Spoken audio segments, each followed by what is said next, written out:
Good morning, everybody. Welcome back to Rockin' the Boat Reactions. I am Gretchen. Today is going to be a little bit of a different type of a video. I am just going to have, I guess, a reaction video to the announcement that REN had posted on his Instagram account yesterday.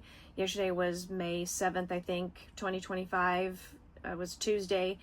And I really wanted to come at this from a perspective of, for those of you who are familiar with the channel, you already know that I am an internal medicine doctor. I, though currently do not practice, I have 20 plus years of lupus, and about nine or so years ago I had to leave my medical practice because of effects of lupus. However, I just wanted to make this video coming from a medical standpoint as an informational type of a video. I don't currently have a medical license. I didn't maintain my medical license, so I don't practice medicine or give medical advice. I'm just strictly for information. But I'm going to read first off the Instagram post that REN had made, just verbatim. So he said, "Off the grid for the next few weeks, going to a retreat after the stem cell transplant. Team is taking over posting. Back in the UK in summer to start dropping all the new music I've been working on. Big love."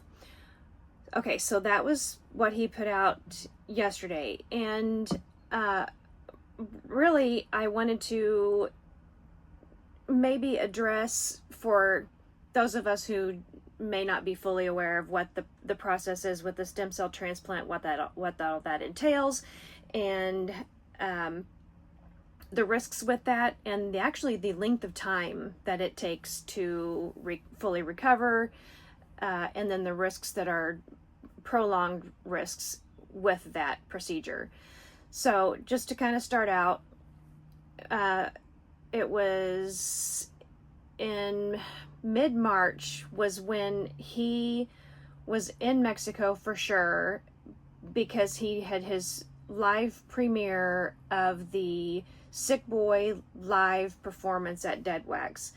And at that time of that premiere, he said he was in a treatment chair at that moment, watching the live with everybody. And so then we know a couple of weeks ago, he was finally released from that treatment situation in Mexico. So he was at least 2 or 3 months or something along that lines that he was undergoing the treatments and everything in Mexico. So let's go back to, sorry, I have a hair that's driving me crazy. It's stuck in my glasses. There we go. Sorry about that. So a stem cell transplant is no joke. Okay, it is something that takes a lot to prepare for it. It takes a lot to get it, and then it takes a lot to recover from it. So let's kind of go through those stages. You have 2 different ways you can get stem cells. You can either be your own stem cells, or it can be a donor stem cells. If you get them from your own body, they can either go in directly into the bone marrow and extract some stem cells, and the other is just from the blood system. Like, you sit and you have blood drawn out, they separate out the stem cells and then put the regular blood cells back in, and then they preserve and freeze the stem cells. And that in and of itself is a process. And if you don't use your own stem cells, then you have to find a donor, and they do much like if you're getting either a liver or a kidney transplant. They have to match the donor to the person's with the least likelihood for you to reject those stem cells. So you have to go through a match process, antigen testing. I'm not going to get into all the medical stuff, but anyway, they just have to find a donor that has the best match for you. And then there's umbilical cord stem cells, which is probably the most favored because they are the least environmentally affected, if you will. They're not going to have had the infectious exposures, the environmental toxins exposures, but they're not exactly easy to come by. But they can provide the least risk for being rejected. And so you find your stem cell source, whether it's from your own body or from a donor. And then after that, they have to completely obliterate your immune system. It has to be completely destroyed.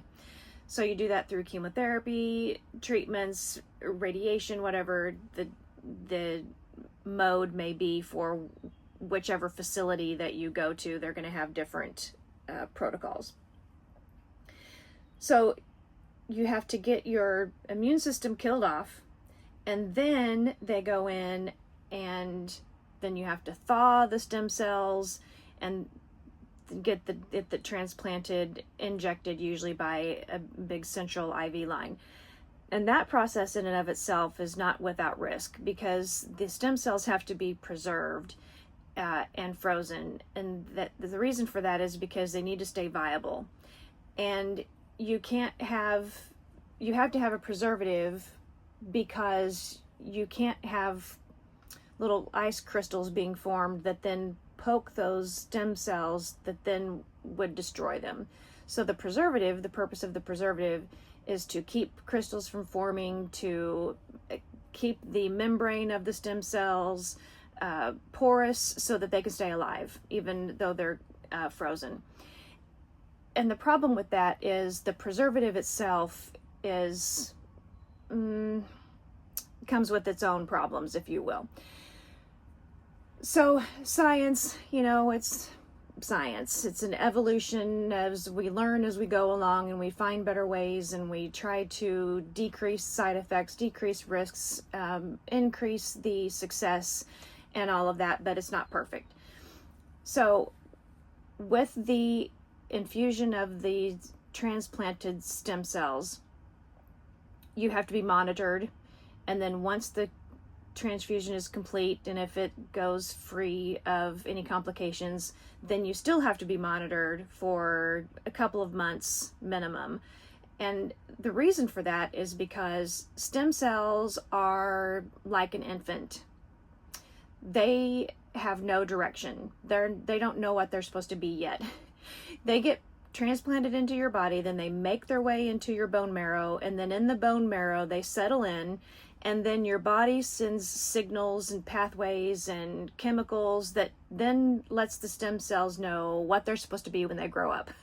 So whether that's supposed to be a white blood cell to help fight infections, whether that's a bacterial infection or a viral infection, or if it's supposed to become a platelet, or if it's supposed to become a red blood cell, the stem cells hang out. They make their home in the bone marrow, and then the body tells the stem cells what they need to become. And that takes a while. And so in that time, your immune system in the meantime, remember, has been completely obliterated. So you have to have supportive care versus infections in the form of antiviral medications, antifungal medications, antibacterials. So antibiotics and antivirals and all of that are a daily requirement. And we know that he got that therapy because when he was in Mexico, and he's been very, forthcoming with what his process is and what his days look like. And he had said that he was spending 8 hours a day, basically every day, in a treatment chair, in a therapy chair, getting various infusions. And so that's what that's about. He was having to get all the different types of therapies and treatments to help prevent big infections from happening after having gone through the loss of your immune system to prepare yourself for the stem cell transplant. So then after the stem cell transplant, and the stem cells start to realize what they're supposed to be and where they're supposed to go and what their job is, then you're still not out of the woods. So you have, for the first 100 days after your stem cell transplant, you have what's called an acute graft versus host disease. And what that is within the first 100 days, you can have a reaction as a transplant recipient. Your body can still reject that transplanted material. And after 100 days, then it's called a chronic graft versus host disease if it happens after 100 days. So it can, even though if it doesn't happen in the first 100 days, it can still happen, but at that point, then it would be called a chronic graft versus host disease. So that would look like nausea, vomiting, fevers, chills, just rash. There's all kinds of things that can happen that let you know that you're having a reaction to the stem cells. And I have no idea what's going on with REN. I'm not even going to pretend that I know what's happening. I'm just coming at this from an informational standpoint so that we can maybe understand a little bit better of possibly what he may be going through, even though we probably still wouldn't understand what he's going through. But after that first 100 days, and you're still having to be on medication to suppress your immune system so that your body doesn't reject the stem cells. So once your stem cells start to get differentiated and start doing their job, you still have to be on immune suppressing medicines to try to protect that transplanted material. All of this still puts you at risk for infections. And so when he had put out that video that showed him in his Airbnb house that had the turtle, I was like, oh no, they're cute and everything, but reptiles, turtles, cats, animals in general, and little creatures tend to carry bugs, whether it's viruses, funguses, or bacteria.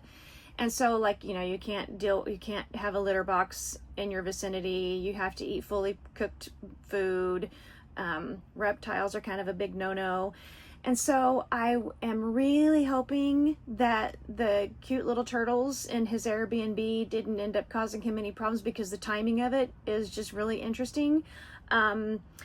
So hopefully all is well, and hopefully he's just at like a spring camp or a summer camp. And it's a retreat, like a fun thing. But him saying that the team is going to be taking over posting kind of tells you that maybe there's something going on there. And if that's the case, buddy, I am praying for you. I'm sending you all the good vibes that I can. Right now I may be in the middle of the United States, but I'm sending them around the world to you, my man. As well as everybody else, all of your fans. We're all praying and sending good vibes and healing and all of that good stuff, all the positive stuff. And again, I'm not going to even pretend to know what's happening, but hopefully we'll hear from him. Hopefully he's always been really good about keeping us updated, because he knows that we care and we have the best of intentions. And so hopefully he'll do that as time goes on. But in the meantime, we're going to respect his time off. And obviously the Renegades are amazing at that. And just respect the fact that he may be going through something that we don't fully understand. And again, the purpose of me doing this video this morning was just strictly for informational standpoint, and hopefully you guys maybe gained a little information maybe that you didn't know before. And if you didn't learn anything, then I apologize that I just wasted your time.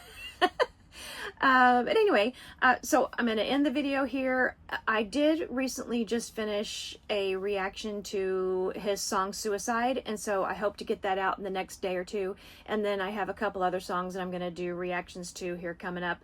And so please look for those. And here's our sign off. Everybody have a great day. Smile and make somebody else's day a little bit brighter because they had an interaction with you. In the meantime, love you guys. Big love. And big hugs to Ren if you're out there. Love you, buddy. All right, everybody take care.